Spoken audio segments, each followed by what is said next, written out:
Orfeo con pies de barro, por Philip K. Dick. En las oficinas de la Consultoría de Servicios Militares Concord, Gis Slade contemplaba las calles por la ventana y veía todo lo que se le negaba en términos de libertad. Las flores y la hierba, la oportunidad de dar un largo paseo por lugares nuevos sin ninguna carga a la espalda. Suspiró.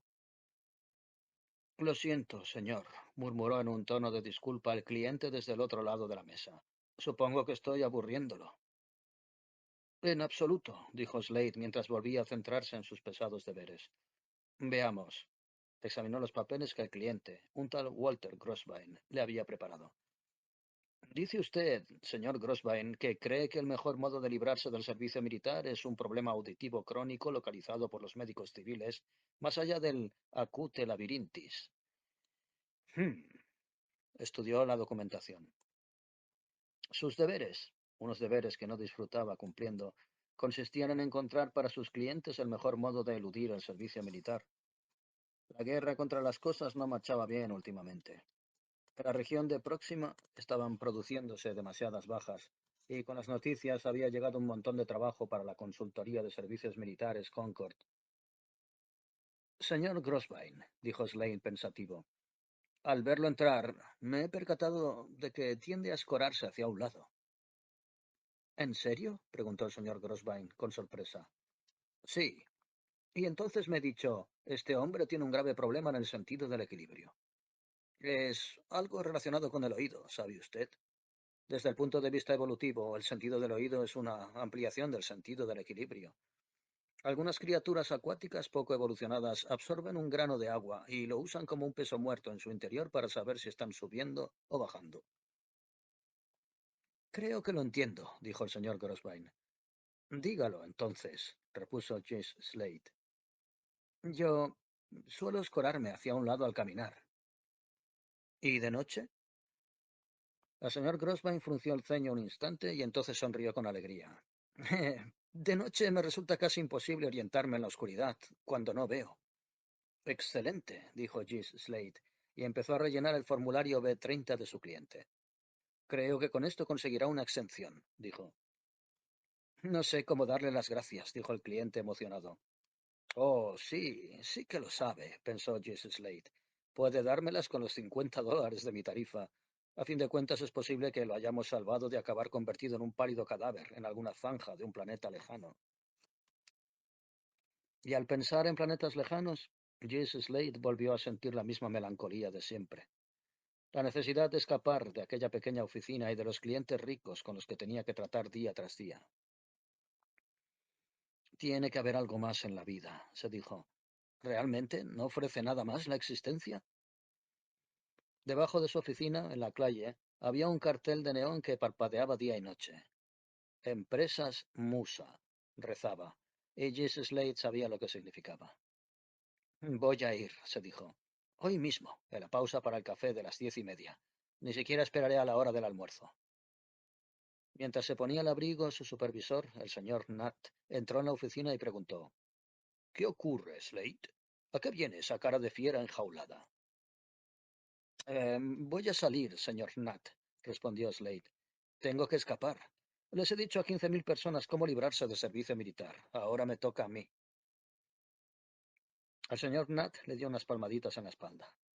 Buena idea, Slade. Ha trabajado usted demasiado. Tómese unas vacaciones. Haga un viaje en el tiempo a alguna civilización lejana. Le sentará bien un poco de aventura. Gracias, señor Nutt, respondió Slade. Es lo que voy a hacer. Y abandonó la oficina tan rápido como se lo permitieron sus pies. Bajó a la calle y se encaminó hacia el cartel de empresas Musa.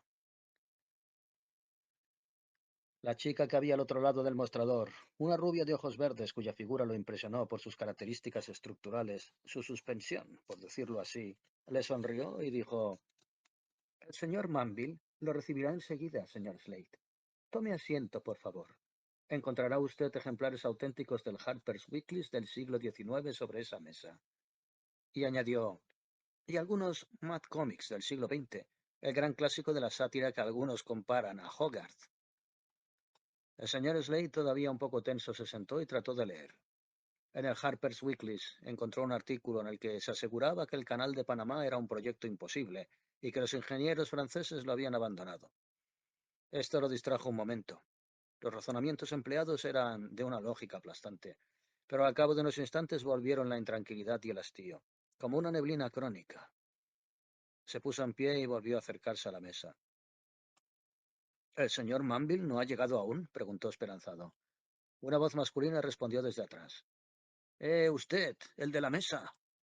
Slade se volvió y se encontró frente a un hombre alto y moreno de expresión concentrada y ojos penetrantes. Está usted, dijo el hombre, en el siglo equivocado. Slade tragó saliva. El hombre moreno se le acercó a grandes zancadas y dijo: Soy Manville, señor. Le ofreció una mano y Slade se la estrechó. Debe usted marcharse, dijo Manville. Lo entiende, amigo mío. Lo antes posible. Pero quisiera contratar sus servicios, murmuró Slade. Los ojos de Manville refulgieron un momento.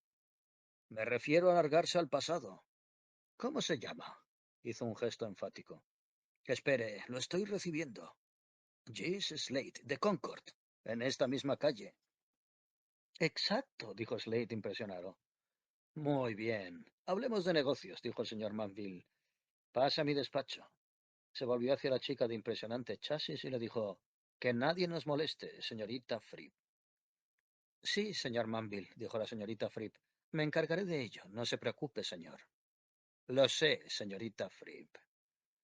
El señor Manville invitó a Slade a entrar en un despacho muy elegante. De las paredes colgaban mapas y grabados antiguos. El mobiliario. Slade tragó saliva. Estilo americano primitivo, con estaquillas de madera en lugar de clavos. Arce de Nueva Inglaterra. Costaba una fortuna. ¿Puedo? Empezó a preguntar. Sí, sí. Puede usted sentarse en esa silla, le dijo el señor Manville. Pero tenga cuidado. Cuando se inclina uno hacia adelante tiende a escurrirse. Hay que estar calzándola constantemente. Parecía un poco irritado por tener que hablar de tales trivialidades. Señor Slade, dijo de repente, le seré franco. Es obvio que se trata de un hombre de un intelecto elevado, de modo que podemos ignorar los habituales preámbulos. Sí, dijo Slade, se lo ruego. Nuestras excursiones temporales son de una naturaleza muy concreta. De ahí el nombre de Musa. ¿Entiende el significado de ese término? Mm, dijo Slade, un poco perdido, pero decidido a intentarlo al menos. Vamos a ver. Una musa es un organismo que sirve para... que inspira, lo interrumpió el señor Manville con impaciencia. Slade, seamos francos. Usted no es un hombre creativo. Por eso se siente abrumado por el aburrimiento y la falta de realización. ¿Pinta? ¿Compone? ¿Realiza esculturas de hierro a partir de restos de naves espaciales y sillas de jardín? No, no hace usted nada. Es un individuo completamente pasivo. ¿Me equivoco? Slade asintió. Ha dado usted en el clavo, señor Manville. No he dado en ninguna parte, respondió este con irritación. No me sigue usted, Slade. No hace usted nada creativo porque carece de dotes para ello. Es usted demasiado normal. No voy a pedirle que empiece a pintar con los dedos o a tejer cestas de mimbre. No soy uno de esos psicoanalistas junguianos que creen que el arte es la respuesta a todo. Se reclinó en su silla y apuntó a Slade con un dedo. Mire, Slade, podemos ayudarlo, pero para eso debe estar decidido a ayudarse usted primero. Como no es usted creativo, la mejor solución, y ahí es donde esperamos ayudarlo, es inspirar a otros a que sí lo sean. ¿Me entiende? Al cabo de un momento, Slade respondió. Sí, señor Manville, lo entiendo. Bien, dijo Manville asintiendo. Podría usted inspirar a un músico famoso, como Mozart o Beethoven, o a un científico como Albert Einstein, o a un escultor como Sir Jacob Epstein. A cualquier escritor, músico o poeta. Podría usted, por ejemplo, encontrarse con Sir Edward Gibbon durante sus viajes por el Mediterráneo y entablar con él una conversación casual. Algo así como: mire las ruinas de la antigua civilización que nos rodea. Me pregunto cómo entra en decadencia un imperio tan poderoso como Roma. ¿Cómo se descompone? ¿Cómo cae? Dios mío, dijo Slade fervientemente. Ya veo, Manville, lo entiendo. Le repito una y otra vez el mismo concepto hasta que gracias a mí se le ocurre la idea de escribir su gran historia de Roma, decadencia y caída del Imperio Romano. Y así, sintió que empezaba a temblar por dentro. Lo ayudo a hacerlo. ¿Que lo ayuda? Dijo Manville.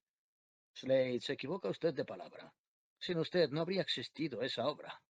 Usted, Slade, podría ser la musa de Sir Edward. Se inclinó, tomó un cigarro Upmann circa 1915 y lo encendió. Creo, dijo Slade, que tengo que pensarlo un poco. Quiero estar seguro de que inspiro a la persona apropiada. Es decir, todos ellos merecen ser inspirados, pero ¿quiere usted encontrar a la persona justa en función de sus propias necesidades mentales? Asintió Manville mientras exhalaba fragantes bocanadas de humo azulado. Llévese nuestro archivo. Le pasó un grande, brillante y multicolor folleto en 3D. Márchese a casa, léalo y vuelva a vernos cuando se haya decidido. Que Dios lo bendiga, señor Manville, dijo Slade. Y tómeselo con calma, respondió Manville. El mundo no se va a terminar. En Musa lo sabemos, porque hemos echado un vistazo. Sonrió y Slade, tras un instante, logró devolverle la sonrisa. Gis Slade regresó a Empresas Musa 2 días más tarde. Señor Manville, dijo, ya sé a quién quiero inspirar. Respiró hondo. Le he dado vueltas y más vueltas, y lo que de verdad me gustaría sería ir a Viena e inspirar a Ludwig van Beethoven la idea de la sinfonía coral. Ya sabe, el tema del cuarto movimiento donde el barítono empieza boom, boom, tita, boom, boom. Hijas del Eliseo, ya sabe. Se ruborizó. No soy músico, pero toda mi vida he admirado la novena de Beethoven y especialmente ya se ha hecho. ¿Eh? No entendía. Ya se hizo, señor Slade, replicó Manville en un tono de impaciencia mientras se sentaba a su gran escritorio de roble circa 1910. Sacó un archivador metálico de color negro y empezó a pasar las páginas. Hace 2 años, una tal Ruby Welch de Montpellier, Idaho, fue a Viena para inspirar a Beethoven el movimiento coral de su novena. Cerró bruscamente el archivador y miró a Slade. ¿Y bien? ¿Cuál es su segunda opción? Balbuceó Slade. Tendría que pensarlo. Deme tiempo. Manville consultó su reloj de pulsera y dijo con sequedad. Le doy 2 horas, hasta las 3 de la tarde. Buenos días, Slade. Se puso en pie y Slade imitó automáticamente su gesto. 1 hora más tarde, en su estrecho despacho de la Consultoría de Servicios Militares Concord, Gis Slade comprendió en un instante de cegadora claridad a quién y qué quería inspirar. Se puso el abrigo y tras excusarse con el comprensivo señor Nutt, corrió a Empresas Musa. Vaya, señor Slade, dijo Manville al verlo entrar, qué rápido ha vuelto. Pase a mi oficina. Abrió el camino él mismo. Muy bien, vamos a ver. Cerró la puerta detrás de su cliente. Gis Slade se pasó la lengua por los resecos labios y tras toser un poco dijo, Señor Manville, quiero volver al pasado para inspirar... bueno, deje que me explique. ¿Conoce usted la edad dorada de la ciencia ficción entre 1930 y 1970? Sí, sí, dijo Manville con impaciencia, frunciendo el ceño. Cuando estaba en la universidad, continuó Slade, estudiando filología inglesa, tuve que leer mucha ciencia ficción del siglo XX. Entre los más grandes autores había tres que destacaban especialmente. El primero era Robert Heinlein, con sus historias sobre el futuro. El segundo, Isaac Asimov, con su épica serie de La Fundación, y tomó aire de manera temblorosa. Luego estaba el autor sobre el que escribí mi tesina, Jack Dowland.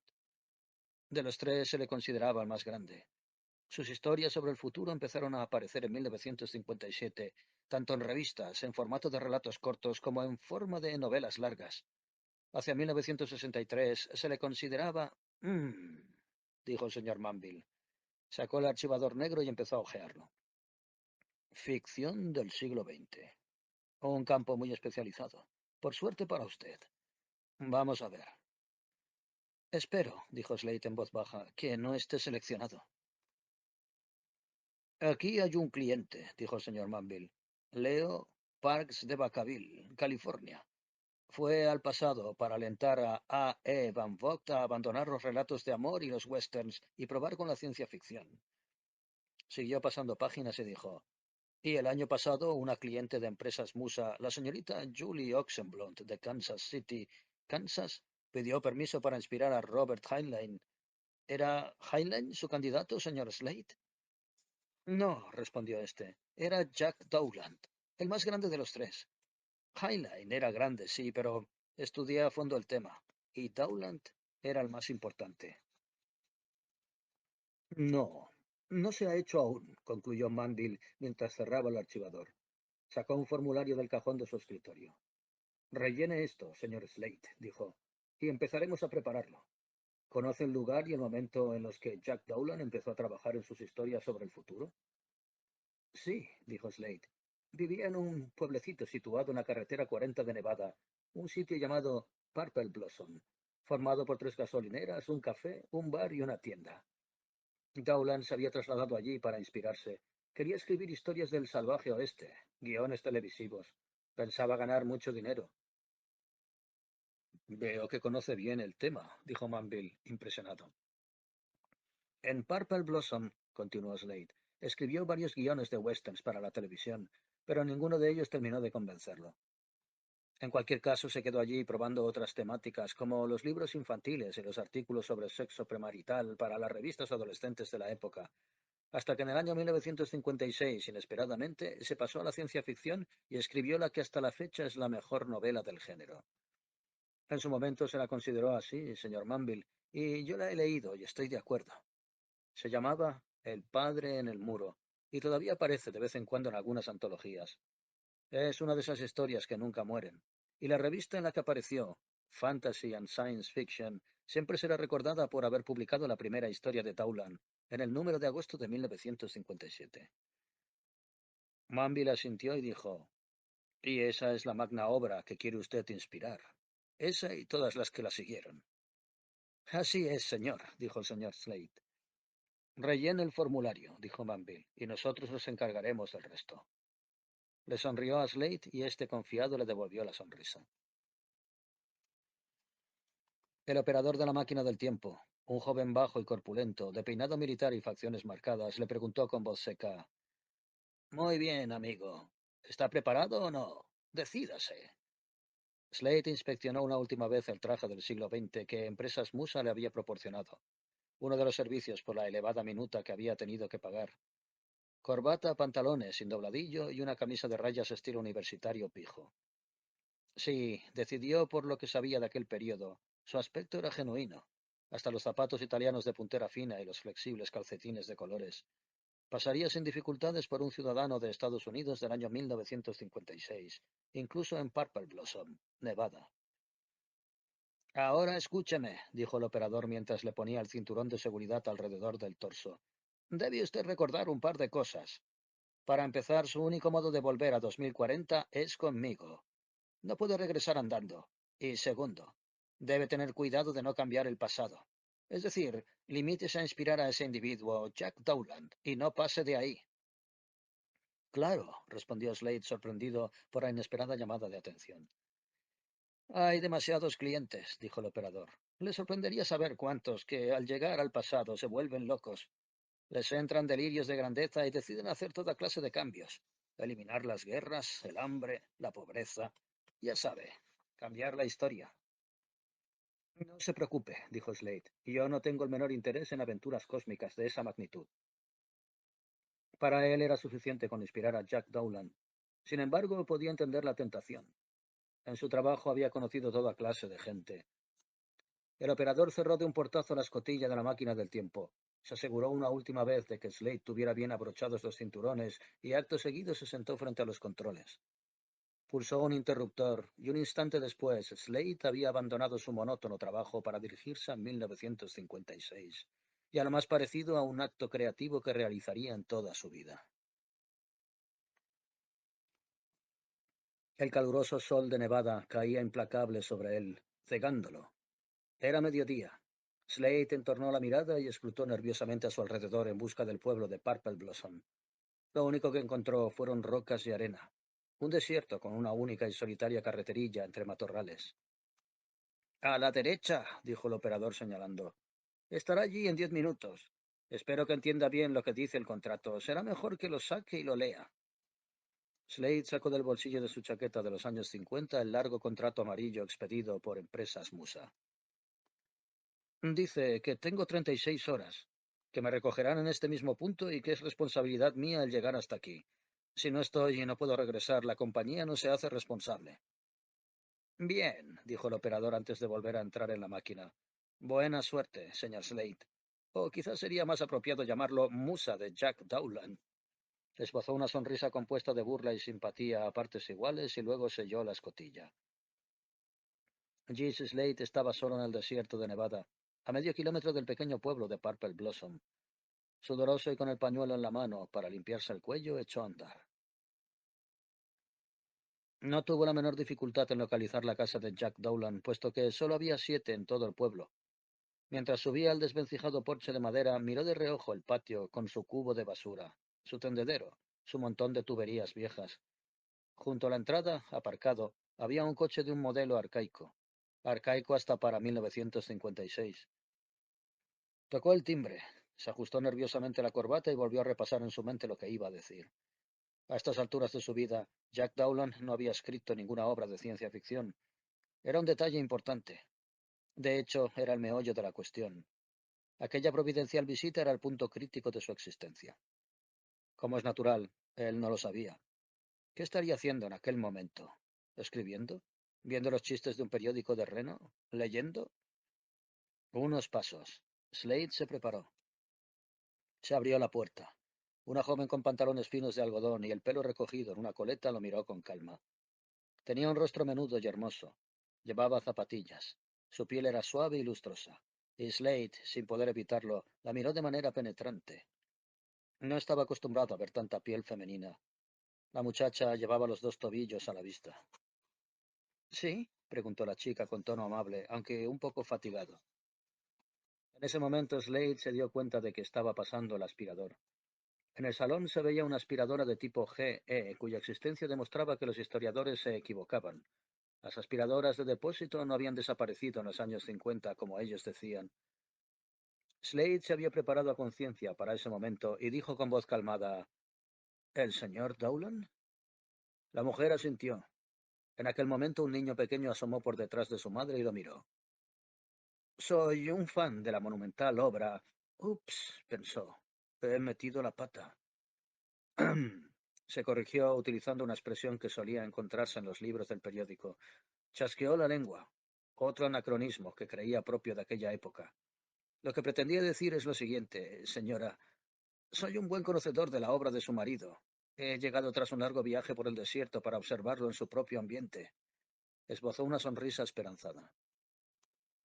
¿Conoce la obra de Jack? Parecía sorprendida, pero también muy complacida. De la televisión, dijo Slade. Unos guiones excelentes, asintió. Es usted inglés, ¿no? Dijo la señora Dowland. Y bien, ¿quiere pasar? Abrió la puerta y se apartó. Ahora mismo Jack está trabajando en la buhardilla.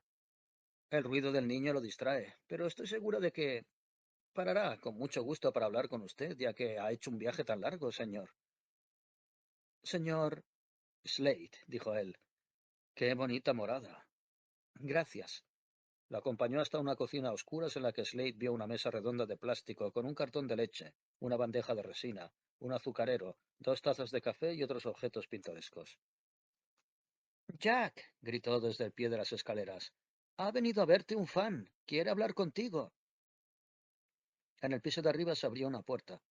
Alguien bajó las escaleras y entonces, mientras Slade aguardaba allí plantado, apareció Jack Dowland, joven y bien parecido, con el cabello castaño ligeramente clareado, en suéter y zapatillas, con el rostro fino e inteligente ensombrecido por una expresión ceñuda. Estoy trabajando, dijo de forma cortante. Aunque trabaje en casa, es un trabajo como otro cualquiera. Miró a Slade. ¿Qué quiere? ¿Y qué es eso de que es un fan de mi obra? ¿Qué obra? Por el amor de Dios, si llevo casi 2 meses sin vender nada. Tengo ganas de dejarlo. Eso, Jack Dowland, es porque aún no ha encontrado el género apropiado, dijo Slade. Le temblaba la voz. Era el momento. ¿Le apetece una cerveza, señor Slate?, preguntó la señora Dowland. Gracias, señora, dijo Slate. Jack Dowland, continuó, he venido para inspirarlo. ¿De dónde es?, preguntó Dowland con suspicacia. ¿Y por qué lleva la corbata de ese modo tan ridículo? ¿Ridículo? ¿Por qué?, preguntó Slate un tanto nervioso. Porque lleva el nudo abajo, en lugar de alrededor de la nuez. Caminó a su alrededor y lo examinó de manera exhaustiva. ¿Y por qué lleva la cabeza afeitada? Es demasiado joven para estar calvo. Las costumbres de esta época, dijo Slade con voz débil, exigen la cabeza afeitada, al menos en Nueva York. Y un cuerno, respondió Dowland. ¿Quién es usted? ¿Un pirado? ¿Qué quiere? Alabarlo, dijo Slade. Estaba enfadado. Una nueva emoción, la indignación, lo embargaba. No lo estaban tratando correctamente y era consciente de ello. Jack Dowland, dijo con un leve balbuceo. Sé más de su obra que usted mismo. Sé que su género es la ciencia ficción y no los westerns para televisión. Será mejor que me haga caso. Soy su musa. Dicho esto, quedó en silencio, respirando de manera ruidosa y con dificultades. Dolan lo miró fijamente un instante. Luego echó la cabeza hacia atrás y se rió a carcajadas. La señora Dowland, también sonriente, dijo: Yo ya sabía que Jack tenía una musa, pero siempre pensé que sería una chica. ¿Las musas no son siempre femeninas? No, respondió Slate indignado. Leo Parks de Vacaville, California, musa de E. Van Vogt, era un hombre. Se sentó a la mesa de plástico. Las piernas le temblaban tanto que amenazaban con dejar de sostenerlo en cualquier momento. Escúcheme, Jack Dowland. Por el amor de Dios, dijo Dowland, llámeme Jack o Dowland, pero no ambas cosas. Esa forma de hablar no es natural. ¿Se ha pasado con el té o algo así? Le olió el aliento de manera ostensible. Té, repitió Slade sin entender. No, solo una cerveza, por favor. Vaya al grano, dijo Dowland. Estoy impaciente por volver al trabajo. Aunque lo haga en casa, es mi trabajo. Era el momento de transmitir su encomio. Lo había preparado con todo cuidado. Slade se aclaró la garganta y dijo: Jack, si me permite llamarlo así, me pregunto por qué diantres no ha probado usted la ciencia ficción. Supongo que yo le diré por qué, lo cortó Jack Dowland. Echó a andar de un lado a otro de la habitación con las manos en los bolsillos. Porque va a haber una guerra nuclear. El futuro es negro. ¿Quién quiere escribir sobre el futuro? Nadie. Sacudió la cabeza. Y además, ¿quién lee eso? Adolescentes con problemas de granos, inadaptados. Es una basura. Dígame una obra de ciencia ficción de calidad, solo una. Cuando estaba en Utah, una vez leí una revista en un autobús. ¡Qué birria! No la escribiría ni aunque se pagara bien. Y no se paga bien. A medio centavo la palabra, aproximadamente. ¿Quién puede vivir con eso? Asqueado se volvió hacia las escaleras. Voy a seguir trabajando. Espere, dijo Slade con desesperación. Todo estaba saliendo al revés. Escúcheme, Jack Dowland. Ya empezamos con esa payasada, dijo Dowland, pero se detuvo y aguardó. ¿Y bien? Inquirió. Señor Dowland, dijo Slade, vengo del futuro. Teóricamente no debía decirlo. El señor Manville le había advertido muy seriamente sobre ello, pero en aquel momento le parecía la única salida, lo único que impediría que Jack Dowland se marchara y lo dejara allí. ¿Cómo? Dijo Dowland alzando la voz. ¿Cómo dice? He viajado en el tiempo, dijo Slade en voz baja y luego guardó silencio. Dowland volvió a su lado. Al llegar a la máquina del tiempo, Slade vio que el operador estaba sentado en el suelo leyendo un periódico. Levantó la mirada, sonrió y dijo: Ha vuelto sano y salvo, señor Slade.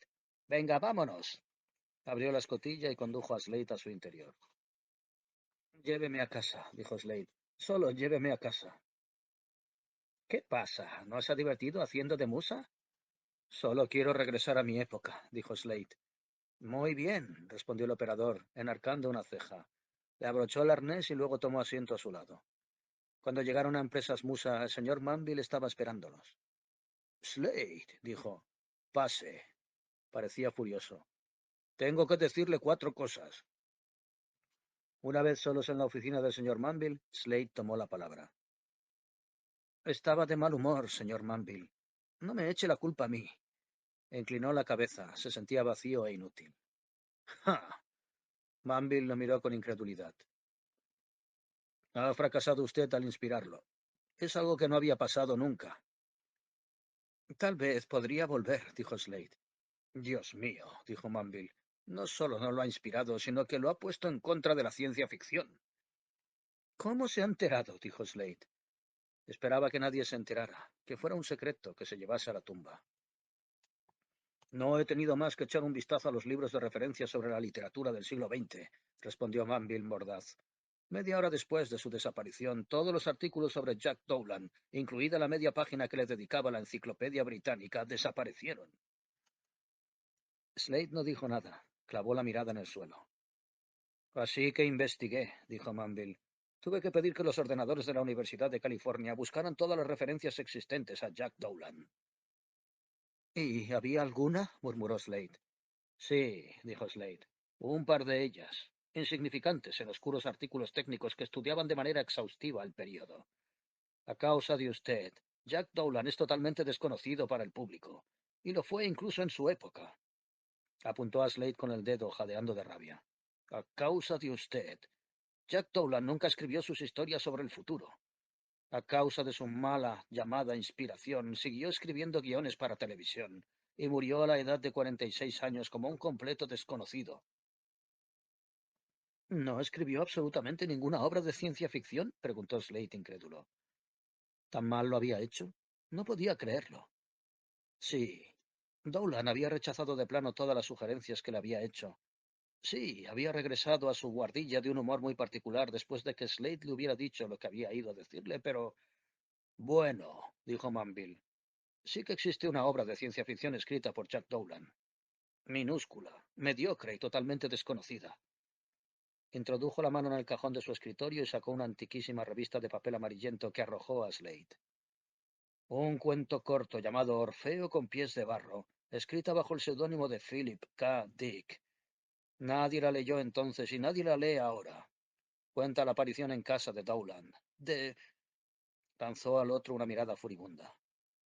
Un idiota bien intencionado del futuro, empeñado en inspirar una saga mítica sobre el mundo del futuro.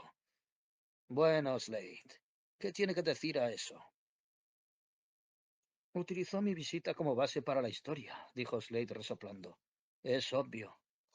Y le hizo ganar el único dinero que ganó en toda su vida con un relato de ciencia ficción.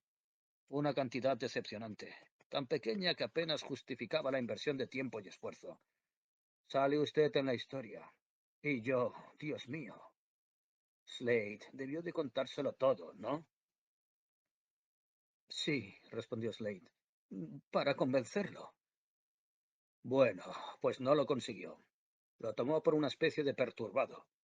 Obviamente escribió el relato en un estado mental de enorme amargura. Quiero preguntarle una cosa. ¿Estaba trabajando cuando llegó usted?